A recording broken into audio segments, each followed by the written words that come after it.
ओम गं गणपतये नमः लक्ष्मी नमः। साथियों, आप सबका स्वागत है हमारे YouTube चैनल ग्रहलोक में। मैं पंडित लोकेश पालीवाल आपके समक्ष उपस्थित हूँ। वृषभ राशि का साप्ताहिक फलादेश, जी हाँ, 20 अक्टूबर से 26 अक्टूबर तक का यह फलादेश है। इसको सुनकर आप अपने लाभांश की प्रतिशत को निश्चित तौर पर बढ़ा सकते हैं। और क्या क्या फल इस सप्ताह में आपको मिलेंगे, प्राप्त होंगे, और क्या अपनी गतिविधि बदलकर, किन चीजों में बदलाव कर कर आप विशेष बन सकते हैं। तो हम सारी गणनाएं फलादेश चंद्र कुंडली से करते हैं, जो कि नियर अबाउट 50% रहता है, क्योंकि लाखों करोड़ों लोगों की वृषभ राशि है। सबकी लग्न कुंडली, जन्मांग चक्र अलग होता है, वो विशेष होता है। उससे हम यदि बताते हैं तो 80-90% बैठता है। 100% तो ईश्वर ही है। हम तो प्रयासरत रहते हैं और हमारी ओर से हम बेस्ट प्रयास करते हैं। तो चंद्रमा इस सप्ताह में जो गोचर विचरण करने वाले हैं वो कन्या, तुला, वृश्चिक एवं धनु राशि, इन राशियों के पर विचरण करेंगे। क्या विशेष फल मिलेगा इस सप्ताह में आपको? तो निश्चित तौर पर आपको इस सप्ताह में अपने बच्चों के ऊपर विशेष ध्यान देना है। क्यों? अभी का जो समय है, कुछ टर्निंग पॉइंट आ रहा है बच्चों संबंधित। यदि आप ध्यान देते हैं, अच्छा मार्गदर्शन देते हैं, अच्छे संस्कार देते हैं, तो यह कालांतर में आपके लिए लाभकारी सिद्ध होगा। अभी कुछ परिस्थितियां ऐसी बनी हुई कि वो डाइवर्ट हो सकते हैं, पथ भ्रष्ट हो सकते हैं, पथ बदल सकते हैं। तो इस समय में यदि आप अंकुश रखते हैं, सही मार्गदर्शन देते हैं, तो आपके लिए ही नहीं, संपूर्ण परिवार के लिए यह अच्छा रहेगा, बढ़िया रहेगा। फिर एक दूसरी बात यह कि यदि आप कहीं इन्वेस्टमेंट करते हैं, जैसे शेयर मार्केट में, ना करें। क्यों? कि इसी समय शुक्र नीच के चल रहे हैं और शेयर्स का जो स्थान है, हाउस है, वहां पर है। तो निश्चित तौर पर अभी समय अनुकूल नहीं है, आपको नुकसान हो सकता है। हाँ, एवं यदि कहीं आप किसी के साथ हैं रिलेशन में, तो दूरियां रखें, अच्छा रहेगा। बाकी बदनामी हो सकती है आपके साथ, आप कहीं आंखों में आ सकते हैं। इस वजह से आप सावधान रहें, दूर रहें तो अच्छा रहेगा, या विशेष सावधान रहें तो ठीक रहेगा। फिर सेकेंड फेज में सप्ताह में देखेंगे तो आपके शत्रु वर्ग बढ़ सकता है, आकस्मिक शत्रु बढ़ सकते हैं, और स्वास्थ्य वेदर की वजह से अनुकूल नहीं रह सकता है। कहीं किसी को पैसा देना पड़े तो नहीं देना है, उधार ले नहीं लेना है, तो अच्छा रहेगा। फिर अपने परिवार में जो भी जन है, उन सबसे अच्छे मधुर संबंध रखेंगे। अगर आप वाहन में सावधानी रखते हैं चलाने में, आकस्मिक धन के पीछे नहीं जाते हैं, निश्चित तौर पर यह सप्ताह आपके लिए विशेष रहेगा, उमंग भरा रहेगा, और जो आप सोचेंगे नियर अबाउट आप वहां तक पहुंचेंगे। विशेष बात यह, इसी सप्ताह में 20 अक्टूबर को दीपावली महोत्सव है।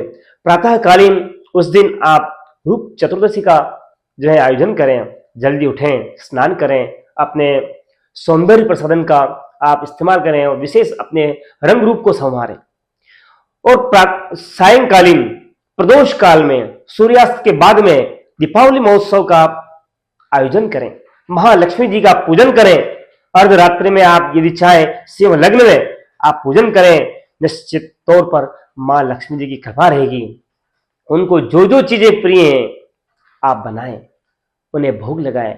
श्वेत मिष्टान है, श्वेत कमल है, नील कमल है, कमल गट्टी की माला है, और आप चाहें तो विशेष उनको अनार विशेष प्रिय, कमल गट्टी विशेष प्रिय है, कमल पुष्प विशेष प्रिय है, आप उनको अर्पित कीजिए। श्री सूक्त, लक्ष्मी सूक्त, कनकधारा स्तोत्र का पाठ करें और यंत्रों का निर्माण करें और महालक्ष्मी जी का मंत्र का जाप करें तुरीय संध्या में। निश्चित तौर पर विशेष रहेगा यह साल, और संपूर्ण साल यह दिन महालक्ष्मी का जन्मोत्सव के रूप में रहता है।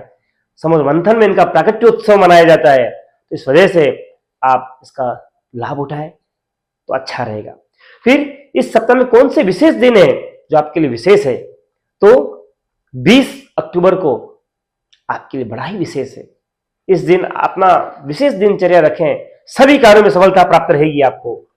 फिर देखते हैं कौन सा कलर, तो लाइट कलर आपके लिए बहुत ही अच्छा रहने वाला है, बहुत ही अच्छा रहेगा। Light of white, blue, light blue, light sky blue अच्छा रहेगा। फिर कौन से दिन आपको सावधान रहना है, विशेष कार्य नहीं करने, नए कार्य नहीं करने, नूतन खरीदारी नहीं करनी है, वाहन नहीं खरीदना है, तो 25 और 26 अक्टूबर का समय है, आप विशेष ध्यान रखें। फिर बात करें उल्लेखित बिंदुओं के ऊपर, हेल्थ के ऊपर, तो आपको कमर के आसपास, कमर और गुप्तांग के आसपास आपको कुछ समस्या रह सकती है, तो आप सावधान रहें। खान पीन का और जल का उपयोग विशेष करें, ज्यादा करें, गुनगुना पानी पिएं और हल्का व्यायाम करें। निश्चित तौर पर यह आपको स्वास्थ्य, अच्छा स्वास्थ्य प्रदान करेगा। फिर बात करें लव के बारे में, तो लव के बारे में स्थितियां विपरीत बनी हुई हैं, तो आप यथावत बने रहें, नूतन कुछ भी ना करें, अगर कुछ करते हैं तो सावधान रहें, बाकी परिणाम विपरीत रह सकते हैं। क्यों? लव का स्थान होता है पंचम, वहां पे नीच के शुक्र है, साथ में चंद्र है और उसके अधिपति बुध है, वो खड्डे में सूर्य मंगल के साथ है, इस वजह से मैं ये कह रहा हूं। फिर बात करें रिलेशन की, जब भी रिलेशन की बात करेंगे लग्नस्थ, लग्न का विचार अवश्य करते हैं।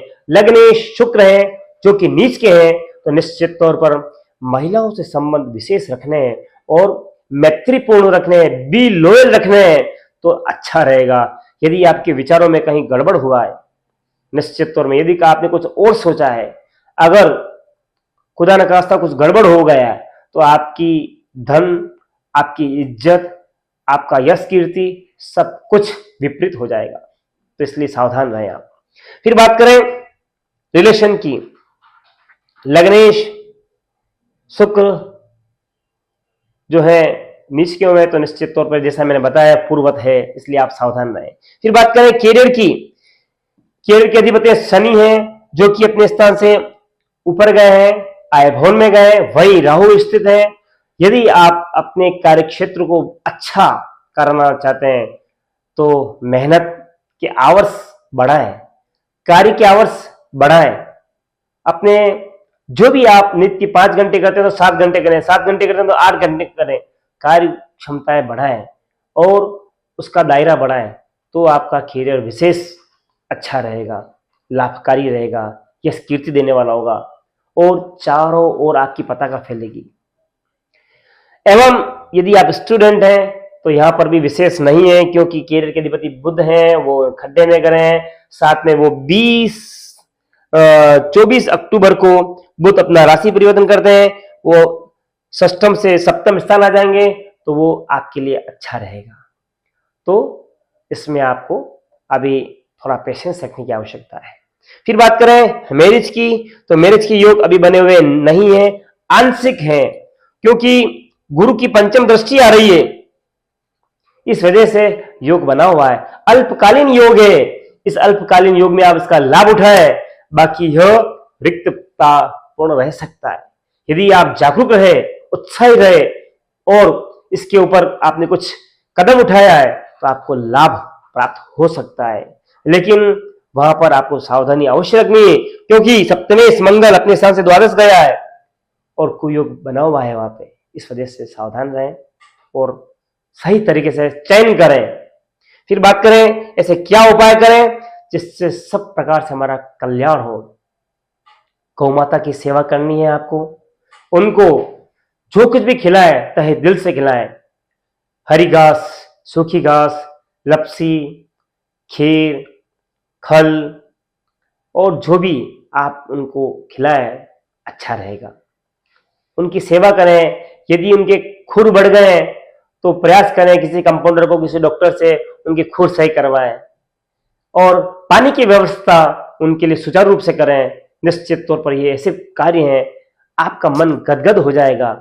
दूसरा कार्य है गणेश जी और लक्ष्मी जी के मंदिर में दर्शन करना।